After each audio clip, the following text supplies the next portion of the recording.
තෙරුවන් සරණයි හැම දිනාටම. ඉතින් ඔන්න අපි අද කතා කරන්න බලාපොරොත්තු වෙන්නේ පාලි අක්ෂර මාලාව. බෝඩ් එකට අහිටි පේනවා හැමෝටම. කලින් වීඩියෝ එකේ මම අක්ෂර මාලාවට කලින් අපි කතා කරන්න ඕන මොනවද? ව්‍යාකරණ සම්ප්‍රදායන් මොනවද? ඒ වගේම ප්‍රශ්න පත්‍රයේ සැකසෙන්නේ කොහොමද කියන කරුණු කාරණා පැහැදිලිව කතා කරා. මම හිතනවා හැමෝටම මේ පාඩම තේරෙන්නේ නැති කියලා. එහෙම බැලුවේ නැත්නම් ඒක බලලා මේ පාඩමට එකතු වෙන්න කියන එකත් මතක් කරනවා. මොකද මේක පාඨමාලාවක් විදිහට දහම් පාසල අවසාන විභාගයට මුහුණ දෙන ඔයාලා හැම දෙනාම වෙනුවෙන් තමයි සිද්ධ කරන්නේ. හරි. එතකොට පුතේ අද අපිට කතා කරන්න දෙන්නේ පාලි අක්ෂර මාලාව. මම කියව ව්‍යාකරණ සම්ප්‍රදායන් තුනක් තියෙනවා කිව්වා. ඒකෙන් අපි ඉගෙන ගන්න කච්චායන ව්‍යාකරණ සම්ප්‍රදාය කිව්වා. දැන් සම්ප්‍රදායන් පිළිබඳව අපි කතා කරලා ඉවරයි. එතකොට මෙතනින් එහාට අපි කතා කරගෙන යන්නේ මෙන්න මේ අක්ෂර මාලාව. මේ අක්ෂර මාලාව මොන අක්ෂර මාලාවද? කච්චායන ව්‍යාකරණ සම්ප්‍රදාය අක්ෂර මාලාව අක්ෂර 41යි. එතකොට මේ අක්ෂර 41 ආශ්‍රය කරගෙන තමයි මෙතනින් එහාට සියලු මධ්‍යන කටයුතු අපි ඉෂ්ට සිද්ධ කරන්නේ. එතකොට මෙන්න මේ අක්ෂර මාලාව ප්‍රධාන වශයෙන් කොටස් දෙකකට බෙදෙනවා. මම මට දේශ වෙන්න අක්ෂර මාලාව කලින් බෝඩ් එකේ ලියාගත්තා. මෙතනින් අක්ෂර මාලාව කොටස් දෙකකට බෙදෙනවා. මේ උඩ අක්ෂර මාලාව උඩ කොටස එක කොටසක් විදිහට මේ ඉරෙන් පල්ලෙහා කොටස තව කොටසක් විදිහට. අපි දන්නවා සිංහල වලත් තියෙනවා ස්වර අක්ෂර සහ ව්‍යංජන අක්ෂර කියලා. එතකොට මෙන්න මේකේ උඩ කොටස පාලි වලත් ස්වර විදිහට අපි හඳුන්වනවා. පල්ලෙහා කොටස ව්‍යංජන අක්ෂර විදිහට හඳුන්වනවා. එතකොට අපි ස්වර කියලා හඳුන්වන්නේ සිංහල භාෂාවේ නම් තනිවම උච්චාරණය කරන්න පුළුවන් නිසා අපි සිංහල අකුරු ස්වර කියලා හඳුන්වනවා.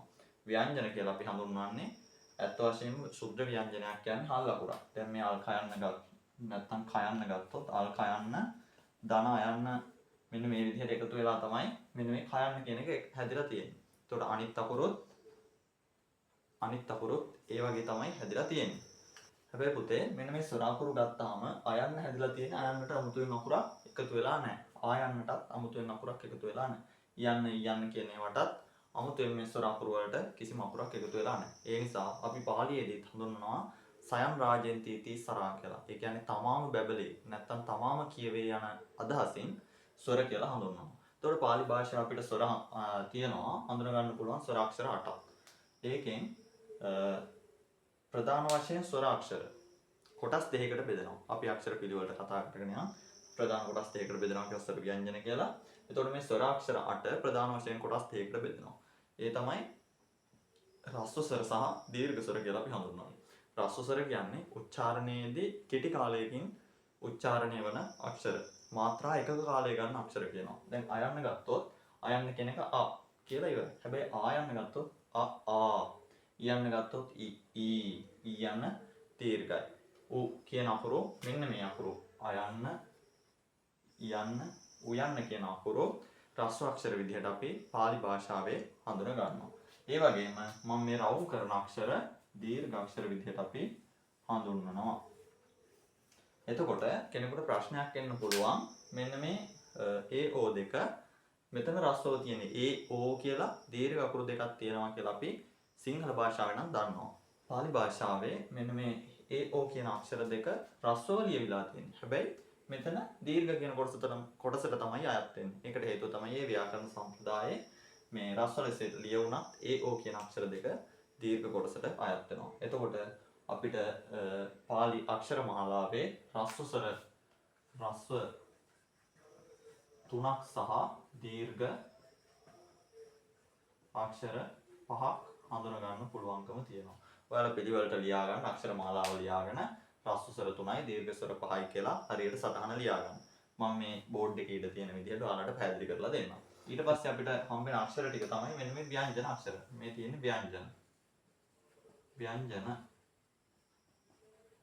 ව්‍යංජන කියන අක්ෂර ටික අපිට අක්ෂර 41කින් ස්වර 8ක් ගියාට පස්සේ ව්‍යංජන හම්බ වෙනවා 33ක්. එතකොට මෙන්න මේ ව්‍යංජන අක්ෂර 33 තනිවම උච්චාරණය කරන්න බෑ. තව අකුරක ආධාරයකින් තමයි උච්චාරණය වෙන්නේ. මම ඉස්සෙල්ලා ලියලා පෙන්නනවා කයන්න. කයන්න හැදෙන්නේ කොහොමද? අල් කයන්න දන අයන්න වෙලා. අයන්න එකතු වෙලා.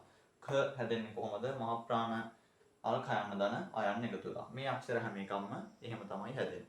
එතකොට අන්න එහෙම හැදෙන අක්ෂර 33ක් තියෙනවා. කා ඛ ගා ඝ න චා ඡ ජා ఝ ඤ ඨා ඨ ඩා ಢ න තා ථ දා ද න පාප බා භ ම චාරලව සහල ඔන්න සිංහල භාෂාවේ නම් අපිට සයන්න ගත්තොත් සයන තුනක් හම් වෙනවා.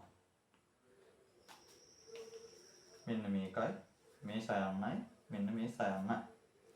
අපි මේකට කියනවා පයරු සයන්න කියලා. පැහැදිලි වෙන්න නැත්නම් මේක මූර්ත සයන්න, මේක තාලු සයන්න, මේක දන්ත සයන්න කියලා අපි හඳුන්වනවා.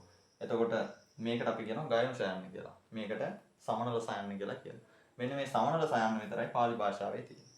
යම්කිසි තැනක ඔයාලට වාක්‍යයක් දුන්නොත් සදුස්තෙන් නිදොස් කරන්න කියලා මොකක් හරි මෙන්න මේ ෂයනු දෙකෙන් එකක් තිබ්බොත් අන්න ඒක තමයි ඒකේ සදොස් තැන. ඒ කියන්නේ වැරදි තැන. නිදොස් කරන්න ඕනේ ඒ සයන්න වෙනකොට මෙන්න මේ සයන්න දාලා පාලි ලියන්න පුළුවන්. එතකොට තමයි ඒක හරි වෙන්නේ. නිදොස් කරා කියලා වෙන්නේ. හරි. ඔන්න ව්‍යංජන වල තියෙන එක විශේෂත්වයක්. මම ඒක නිකන් ඔයාලට කීවේ මතක තියාගන්න. හරි. අපි බලමු ව්‍යංජන අක්ෂර බෙදෙන්නේ කොහොමද කියලා. මුලින්ම කියන්න ඕන වර්ග අක්ෂර වලට බෙදෙනවා. අපි දන්නවා පාලි භාෂාවේ වර්ග අක්ෂර තියෙනවා 25ක්. ඒ 25 තමයි මෙන්න මේ විදිහට තියෙන්නේ. හැබැයි මේ 25ම හඳුන්වන්නේ හැම වර්ගයකම මුල් අකුරෙන්. මේ තියෙන්නේ වර්ගාක්ෂර 25. මේ අක්ෂර 25 මෙතන 25ක් නැහැ නේ කියලා හිතන්න පුළුවන්. පුතේ මේ මුල් අකුරු. එතකොට මෙන්න මේ කියන පොලිමට තියෙන අකුරු සියල්ලම වර්ගාක්ෂර විදිහට තමයි සලකන්නේ. මෙන්න මේ කියන මං ඉරි ගහපු අකුරු මෙන්න මේ කොටු කරපු අකුරු ටික. එතකොට මං කීවා මේ වර්ග අක්ෂර වර්ගයේ මුල අකුරෙන් හඳුන්වනවා කියලා. දැන් මෙන්න මේ වර්ගය ගත්තොත් නැත්නම් මෙන්න මේ මං අඳින වර්ගයේ රවුම ගත්තොත් මේකේ මුල අකුර වෙන්නේ කයන්න. වැඩියෙන් බෝඩ් එකේ අඳපුවම ඔයාලට පැහැදිලි වෙන්නේ නැති වෙයි කියලා හිතලා මම එහෙම පෙන්නන්නම්. මෙන්න මේ කයන්නේ මුල් අකුර. එතකොට මෙන්න මේ කයන්නේ ආධාරයෙන් තමයි අනික් අක්ෂර ඒ වර්ගය ඇතුළට ගැටෙන්නේ. නැත්නම් වර්ගය කියවෙන්නේ. මේකට අපි කියනවා ක වර්ගය. කයන්නෙන් පටන් ගන්න නිසා ක වර්ගය. මේක ඡයන්නෙන් පටන් ගන්න නිසා අපි කියනවා ච වර්ගය. මේක ඨයන්නෙන් පටන් ගන්න නිසා අපි කියනවා ට වර්ගය. මේක ඨයන්නෙන් පටන් ගන්න නිසා ත වර්ගය කියනවා. මේක පයන්නෙන් පටන් ගන්න නිසා ප වර්ගය කියනවා. ඔන්න වර්ගාක්ෂර 25ක්. එතකොට මෙන්න මේ යට ඉතුරු වෙලා තියෙන අකුරු. මෙන්න මේ අකුරු ටික මොනවටද අයත් වෙන්නේ කියලා කෙනෙකුට ඊළඟ ප්‍රශ්නය අනිවාර්යෙන් එනවා. මේවා පුතේ අපි හඳුන්වනවා අවර්ගාක්ෂර කියලා. වර්ග 25ට අයත් නොවන අකුරු ව්‍යංජන අක්ෂර 33 අතරින් වර්ගාක්ෂර 25ට අයත් නොවන අකුරු අපි හඳුන්වනවා අවර්ගාක්ෂර කියලා. එතකොට අවර්ගාක්ෂර වෙන්නේ මෙන්න මේ අක්ෂර ටික. මම හිතනවා ඔයාලට අක්ෂර මාලාවේ ප්‍රධාන බෙදීම් ටික පැහැදිලි ඇති කියලා. අපි බලමු දැන් ඊළඟට අපිට අක්ෂර මාලාවේ දැනගන්න ඕන කාරණා මොනවද කියලා. හරි. මම හිතනවා දැන් ඔයාලට ආපහු අක්ෂර ටික ව්‍යංජන අක්ෂර ටික පැහැදිලිව පේනවා ඇති කියලා. ස්වර අක්ෂර වල බෙදීම් රස්ව ස්වර දීර්ඝ වශයෙන් බෙදුනා. ඒක රස්ව ස්වර දීර්ඝ ස්වර වශයෙන් බෙදුනා. ඒක එතනින් ඉවරයි. හැබැයි ව්‍යංජන අක්ෂර තව කොටස් වලට බෙදෙනවා. වර්ග අක්ෂර වලට බෙදනවා කිව්වා, අවර්ග අක්ෂර වලට බෙදනවා කිව්වා. ඊට පස්සේ පුතේ මම කිව්වා අපි මේ බාලාවතාරය ආශ්‍රයෙන් තමයි පාලි ඉගෙන ගන්න කියලා. එතකොට මෙන්න මේ බාලාවතාරයේ තව සූත්‍රයක් තියෙනවා වග්ගානම් පඨම ဒ ුතියා සෝචා ගෝසා කියලා. ඒ කියන්නේ වර්ගයන්ගේ පළමු හා දෙවන අකුරුත් ස කාර්යයක් අගෝසාක්ෂර වෙනවා. දැන් බලමු වර්ගයන් මොනවද කියලා අපි දන්නවා. මෙන්න මේ තියෙන්නේ වර්ගයන් ක වර්ගය, ච වර්ගය, ට වර්ගය, ත වර්ගය, ප වර්ගය කියලා අපි දන්නවා. එතකොට වග්ගානම් පඨම ဒ ුතියා මෙන්න පළවෙනි. පඨම කියන්නේ පළවෙනි. ဒ ුතියා කියන්නේ දෙවෙනි. වග්ගානම් පඨම ဒ ුතියා සෝචා ගෝසා. වර්ගයන්ගේ පළමු හා දෙවන අකුරුත් ස කාර්යයක් අගෝසාක්ෂර වෙනවා. කක චච කට තත පප ස කියන මෙන්න මේ අකුරු අගෝසාක්ෂර වෙනවා කියලා සඳහන් වෙනවා. එතකොට මෙන්න මේ අකුරු ඔක්කොම අගෝසාක්ෂර වෙනවා නම් අපි ගෝසාක්ෂර විදිහට ගන්නෙ මොනවද?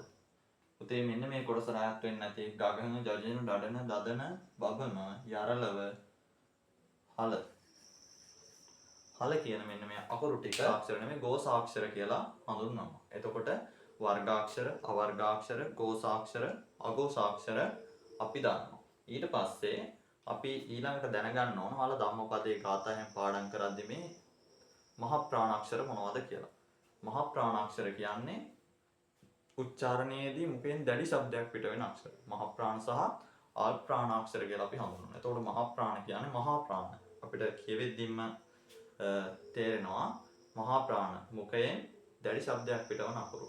ඒවා අපි මහා ප්‍රාණ සහ අල්ප ප්‍රාණ අපි හඳුන්වනවා සිතිල සහ දනිත කියලා. එතකොට සිතිල දනිත ඕනේ අපි අල්ප ප්‍රාණ මහා ප්‍රාණ කියලා මතක තියාගමු. එතකොට අල්ප ප්‍රාණ සහ මහා ප්‍රාණ අපි හොයාගන්නේ කොහොමද? ඊළඟ ප්‍රශ්නේ. පුතේ මෙන්න මේ කයන්නේ මහා ප්‍රාණ අකුර තමයි මේ තියෙන්නේ. කයන්න කියද්දී කා කියද්දී ඒක අල්ප ප්‍රාණයි. ලොකු ශබ්දයක් මුඛයෙන් පිට වෙන්නේ නැහැ.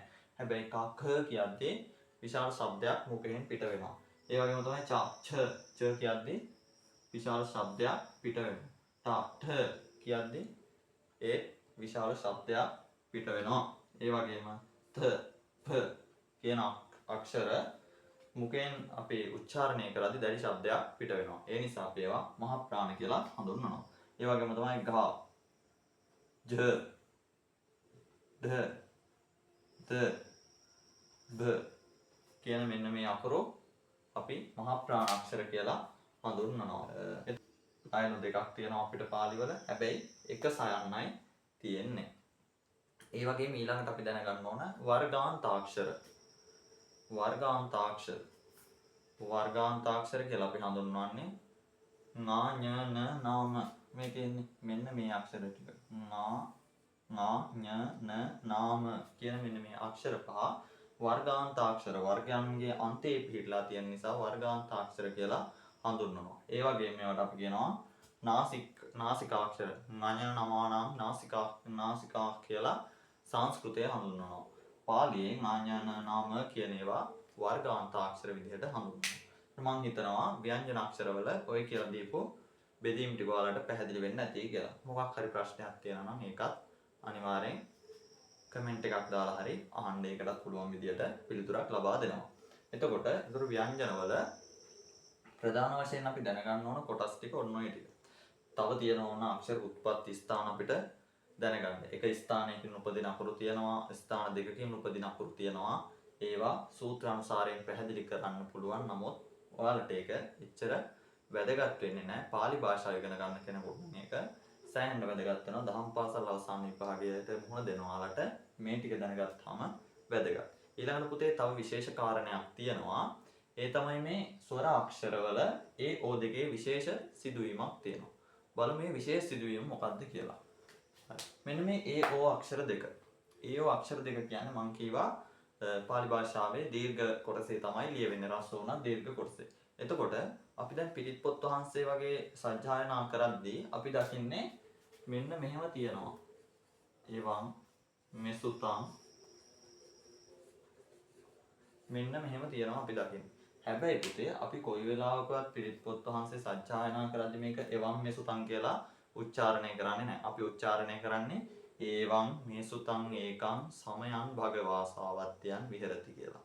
ඒ කියන්නේ මේක රස්සව මෙතන තිබ්බට නැත්නම් හල් අකුරක පෙනුමක් නොතිබ්බට පාලි භාෂාවේ නීතියක් තියෙනවා සංයෝගාක්ෂර පුබ්බතෝ ඒ ඕ රස්සෝ කියලා. ඒ කියන්නේ බැඳි අකුරකට පෙර තිබ්බොත් විතරයි ඒක රස්වයක් වෙන්නේ. නැත්නම් ඒක දීර්ඝයක් විදිහට තමයි උච්චාරණය වෙන්නේ. අපි පාලියේ සංයෝගාක්ෂර නැත්නම් බැඳි අකුරු කියනවා හල් අකුරු වලට සිංහලේ. මෙන්න මේක බලන්නකෝ. ඔට්ටෝ. ඔන්න ඔට්ටෝ කියන්නේ මේක බැඳි අකුරක්. මේක අපි සිංහලෙන් ලියුවොත් මෙන්න මෙහෙම තියෙනවා. ඔන්න ඔහම ලියනවා. එතකොට ඔයාලගේ පොත්වල මේ වචනේ આવොත් මෙන්න මේ විදිහට එන්නේ. ඒකට හේතුව තමයි ඔයාලගේ උච්චාරණ පහසුවට පාලි භාෂාව ඉගෙනීමේ අවශ්‍යතාවය කියන කොටස සඳහන් කරලා තියෙනවා. සංයෝගාක්ෂර සියල්ලම හල් අකුරු විදිහට සඳහන් කරලා තියෙනවා කියලා. එතකොට මෙන්න මේ ඔට්ටෝ කියන වචනේ අපි ඕට්ටෝ කියලා උච්චාරණය කරන්නේ අපි උච්චාරණය කරන්නේ ඔට්ටෝ කියලා. ඒ වගේම සොත්ති කියන එක ලියුවොත් සොත්ති ඔන්න ඒ වචනේ මේ වචනේ උච්චාරණය කරන්නේ සොත්ති. සෝත්ති කියන්නේ හැබැයි අපි මෙතන එවම් මෙසුතන් කියන්නේත් නැහැ. එහෙනම් අපි මතක තියාගන්න ඕන කාරණේ තමයි පාලි භාෂාවේ යන්න හෝ ඔයන්න තිබිලා ඊට පස්සේ බැඳි අකුරක් හෝ හල් අකුරක් නොතිබ්බොත් ඒ යන්න හෝ ඔයන්න කියවෙන්නේ දීර්ඝ අක්ෂරයක් විදිහට. හැබැයි යන්න හෝ ඔයන්න තිබිලා ඊට පස්සේ තියෙන්නේ හල් අකුරක් හෝ බැඳි අකුරක් නම් ඒක කියවෙන්නේ ඊට පෙර තියෙන යන්න හෝ ඔයන්න කියවෙන්නේ රස්ව අක්ෂරයක් නැත්නම් කෙටි අක්ෂරයක් විදිහට. මම හිතනවා ඔයාලට මේ අක්ෂර මාලාව පිළිබඳව තේරෙන්නට ඇති මොකක්ද මේ යන්නේ සහ හොයන්නේ තියෙන වැදගත්කම කියලා. ඒ වගේම pāli භාෂාවේ අක්ෂර මාලාව පිළිබඳව ප්‍රධාන වශයෙන්ම ඔයාලා දැනගන්න ඕන කරුණු කාරණා මොනවද? අක්ෂරවල බෙදීම මොනවද කියන කාරණය ඔයාලට පැහැදිලි වෙන්නේ නැති. එහෙනම් පුතේ අද වීඩියෝ එක මෙතනින් අවසන් කරනවා. ඒත් එක්කම ඊළඟ වීඩියෝ එකෙන් ඔයාලට කියලා දෙන්න බලාපොරොත්තු වෙන්නේ වර්තමාන කාල ආඛ්‍යාතය. pāli භාෂාවේ ආඛ්‍යාත වර්ණගිලි නැත්නම් ආඛ්‍යාත විභක්ති 8ක් තියෙනවා. වර්ණගිලිත් එහා සමානවම තියෙනවා. එතකොට ඒකෙන් අපිට ඉගෙන ගන්න තියෙන වර්තමාන කාල ආඛ්‍යාතය. කියන්නේ අපි මේ අවස්ථාවේදී කරන දෙයක් කියන විදිහ තමයි ප්‍රධාන වශයෙන් ඉගෙන ගන්න තියෙන්නේ. ඊට පස්සේ අතීතය අනාගතය ඉගෙන ගන්න තියෙනවා. නමුත් වැදගත්ම දේ තමයි වර්තමානය. වර්තමාන කාල ආඛ්‍යාතය පිළිබඳව ඔයාලට ඊළඟ වීඩියෝ එකෙන් කියලා දෙන්න බලාපොරොත්තු වෙනවා. අද වීඩියෝ එකේ තේරෙන්නේ නැත්නම් තැනක් තිබුණා නම් අනිවාර්යයෙන්ම කමෙන්ට් එකක් දාලා හරි ඒ ප්‍රශ්නය අහන්න අනිවාර්යෙන් පිළිතුරක් ඔයාලට ලබා දෙනවා. එහෙනම් හැම දිනාටම තෙරුවන් සරණයි කියලා ප්‍රාර්ථනා කරනවා. අද වීඩියෝ එක මෙතනින් හමාර කරනවා. හැමෝම ඊළඟ වීඩියෝ එකත් එක්ක සම්බන්ධ වෙන්න pāli භාෂාවේ ආඛ්‍යාත වර්ණගිලි මොනවද කියලා දැනගන්න පුළුවන්කම ලැබෙයි ඔයාලට.